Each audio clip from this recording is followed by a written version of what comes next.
স্পেনের বিপক্ষে big match ঘিরে ফ্রান্সের ফুটবল অঙ্গনে উৎসবের আমেজ।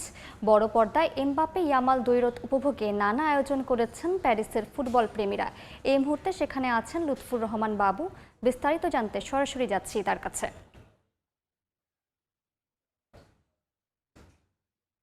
ইতিহাসের অন্যতম সেরা দল ফ্রান্স আজ মুখোমুখি হবে স্পেনের। ইউরোপের দুই পরাশক্তি হচ্ছে ফ্রান্স এবং স্পেন।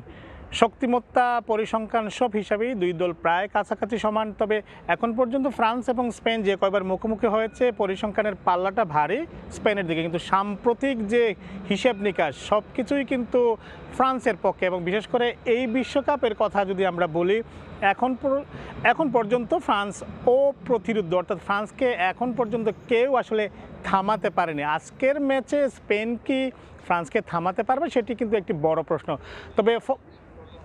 তবে ফরাসি ফুটবল সমর্থক যারা রয়েছেন তারা কিন্তু প্রত্যাশা করছেন আজকে স্পেনকে পরাজিত করেই তৃতীয়বারের মতো টানা বিশ্বকাপের ফাইনালে উত্তীর্ণ হবে ফ্রান্সের বিশেষ করে যে কারণে ফরাসি ফুটবল সমর্থকরা এই কথাটি বলছেন যে এখন ফুটবল বিশ্বের যদি আপনি দেখেন ফ্রান্সের যে ফরওয়ার্ড, যে আক্রমণভাগ রয়েছে, বিশেষ করে কিলিয়ান এমবাপ্পে, দেমবেলে, অলিজের মতো যে খেলোয়াড়রা রয়েছে ক্ষিপ্র গতি সম্পন্ন, অর্থাৎ যে কোনো সময় যে কোনো দলের রক্ষণভাগ কিন্তু ভেঙে দিতে এই তিন ফরওয়ার্ড যথেষ্ট বলেই মনে করছেন ফরাসি ফুটবল সমর্থকরা। এবং ইতিমধ্যেই সেটি কিন্তু প্রমাণিত হয়েছে। বিশেষ করে কিলিয়ান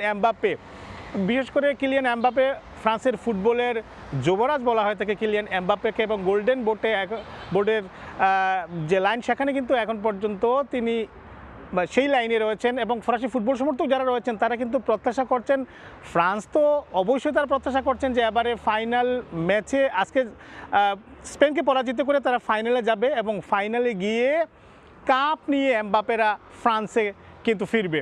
তো রাজধানী প্যারিস থেকে ফ্রান্স এবং স্পেনের মধ্যকার ম্যাচ নিয়ে এই ছিল এখন পর্যন্ত আমার কাছে সর্বশেষ। যুক্ত ছিলাম ফ্রান্সে।